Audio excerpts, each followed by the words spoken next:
Hello you fine people, and welcome back to the Bayfields Light Railway.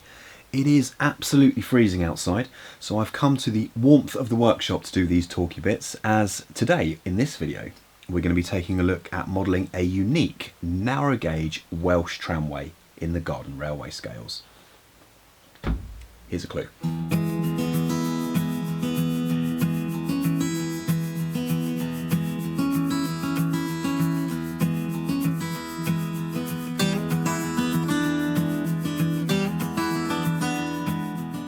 For around 60 years, the Glyn Valley Tramway provided an important lifeline to those who lived and worked in the Glyn Valley area, not far from Llangollen, just along the Welsh border. For most of its route, the unusual 2-foot 4¼ gauge tramway ran alongside the roadway, bringing slate from the quarries above Glyn to the canal and rail networks in the town of Chirk. Originally, the line was worked by gravity and horses, opening in 1873. It was not until 1885 that the tramway introduced the distinctive tramway steam locomotives that went on to work the line until its ultimate closure in 1936. The reason for closure? The usual story, I'm afraid: a decline in traffic due to buses and lorries taking over as the preferred mode of transport. The Glyn Valley Tramway has been a popular narrow gauge railway modelling subject in most of the model railway scales. I'm finding it difficult to describe exactly why this is, but I think it's down to its quaint uniqueness. The image of one of the tramway's iconic steam locomotives hauling a train of equally recognisable four-wheel carriages is something that has always struck a chord with me. To be honest, the GVT was not always on my radar. I came to it later in my Garden Railway adventure, and this was mainly through the little carriages, which I still think are the best looking carriages on the narrow gauge.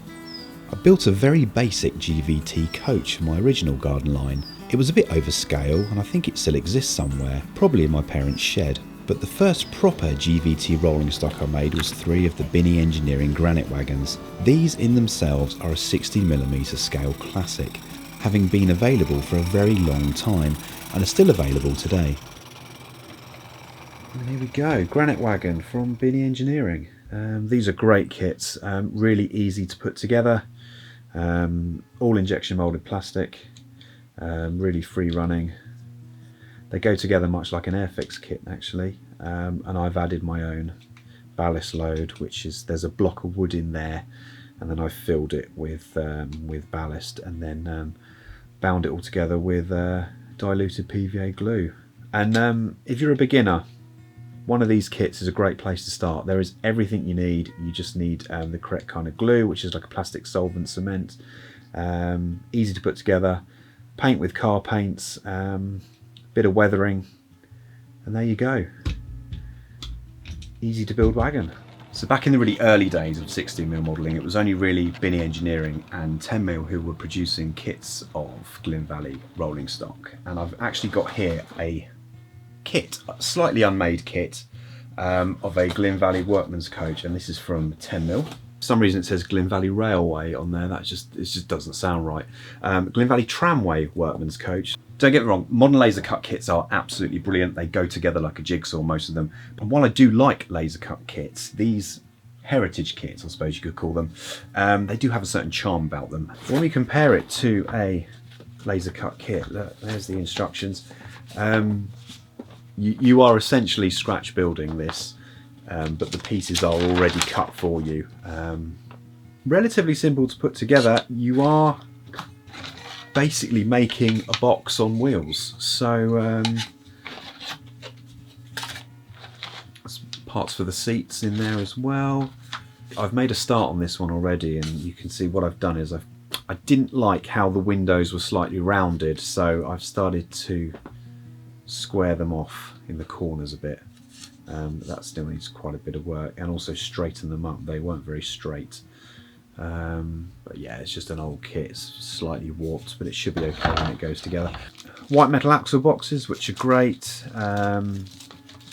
Axle guards there, and of course the correct Glyn Valley wheels as well, which are excellent. Steel tyres in there, great. So yeah, that is 10mm. And to bring us up to date, this is a much more modern kit. This is laser cut plywood. This is from IP Engineering, and this will eventually make a goods van. So they obviously come with a full set of instructions on how to build it, and then all the parts essentially come as a flat pack. Really easy to build if you follow the instructions, and great for a beginner as well. And eventually that will build into one of them. What I do with IP kits, I tend to make my own chassis because I really like strip wood for sole bars, and I really like using white metal castings for the axle boxes. That's just my preference. There's absolutely nothing wrong with the kit if you want to make it as is, no problem at all. But that's just what I like to do. So yeah, great start. Having built a few kits, it was easy to progress into full scratch building, as I did with this GVT balcony coach.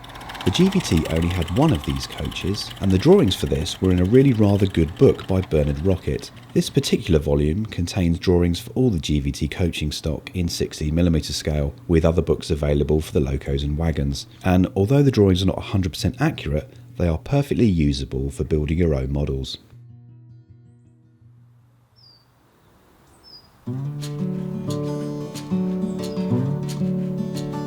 All this rolling stock needs something to pull it, so let's look at the GVT motive power and the Bayer Peacock built tramway locomotives.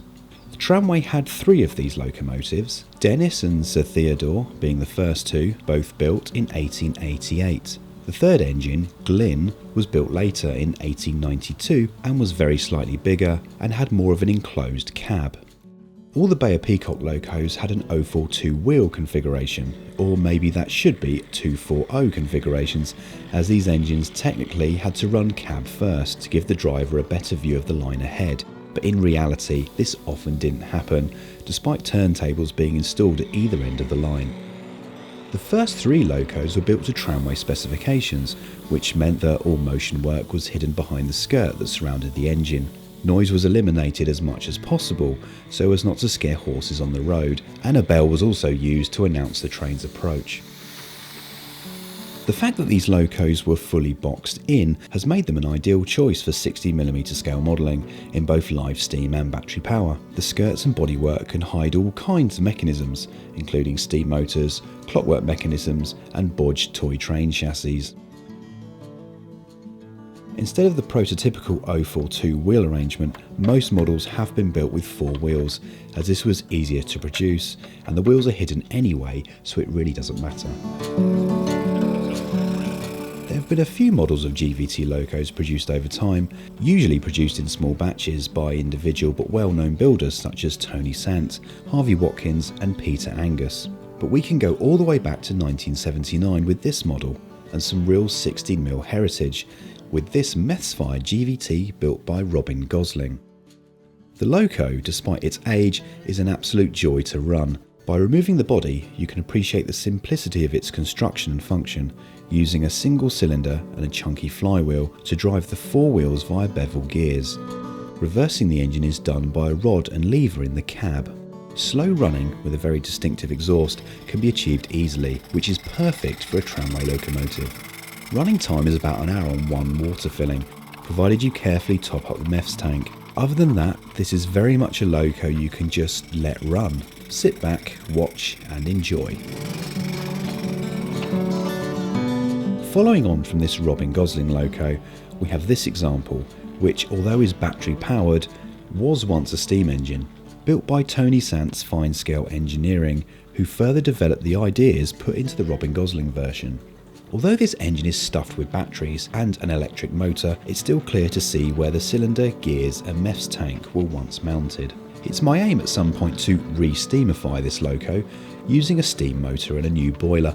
Meccano gears will likely supply the movement to the wheels. In the meantime, it's an acceptable loco to just chuck on the track and get something running.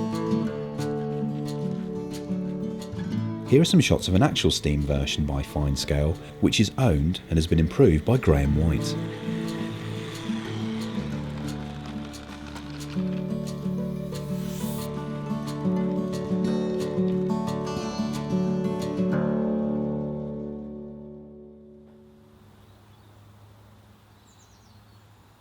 When the tramway closed, a couple of coach bodies were eventually rescued by the Glyn Railway and restored into first-class condition.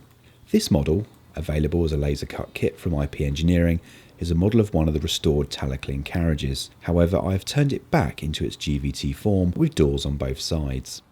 Other GVT coaches are also available from IP Engineering, including the box van and the guards van, of which the GVT had 2.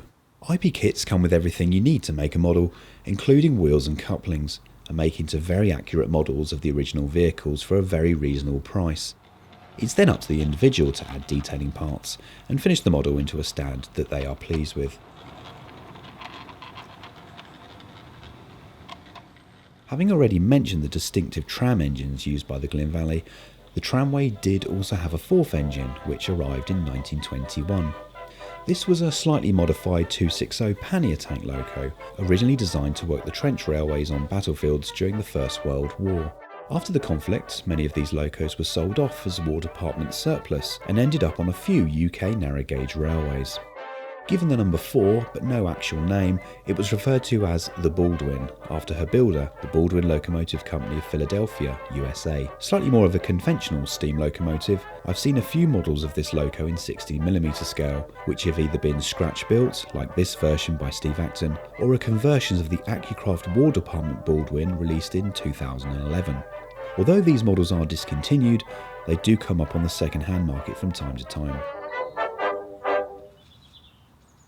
Bringing us reasonably up to date now, and in 2013 we finally got a commercial live steam model of a Glyn Valley tram. This was a joint venture between Anything Narrow Gauge, Garden Railway Specialists and Accucraft UK, and represented the first 2 tram engines delivered to the GVT, Sir Theodore and Dennis. The Accucraft model is gas-fired and uses more of a traditional 4-wheeled chassis with chunky conventional cylinders and full reversing gear. Interestingly, the model has inside frames, so is not regaugeable. I'm not sure why this was done, and when announced I'd assumed the model would be built on an Edrig chassis or similar, but what we got was a brand new design, really well built and very smooth running. This model really is superb and is one of my go-to engines, having run many miles since I purchased it second-hand nearly 8 years ago. Adding radio control has made a big difference to the operation of the model, and although the livery is not prototypical from the Glyn Valley, I'm a major fan of brown engines, so this suits me completely.